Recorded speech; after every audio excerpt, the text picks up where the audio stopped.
Deyəsən axı bizim bir neçə dost ölkə var idi. Gərək İrana hücum olan vaxt onlar bizə kömək edəydilər, ancaq etmədilər. نکردم. الانم Mən heç kimdən heç nə gözləmirəm, təkcə Allahdan və xalqımızdan başqa. چشم امیدی به هیچ کی جز خدا نبستم.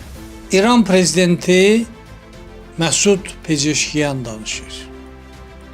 Ötən il 12 günlük müharibədən sonra Qəzvində keçirilən tədbirdə çıxış eləyir.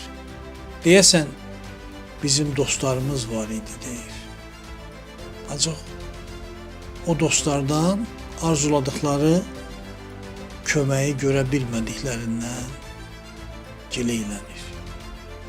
Onu da deyir ki, bizim köməyimiz göydə Allah, yerdə də xalqımızdır. Ancaq xalqın da köməyi gərək hakimiyyət olsun. Xalqı da gərək hakimiyyət qorusun. Təbii ki, İran prezidenti əvvəlcədən bilməli idi.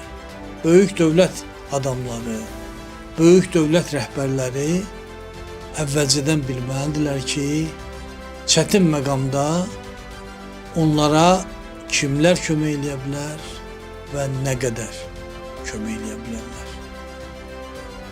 Reallıqdan uzaq gözləntilər bu cür nəticələr doğurur.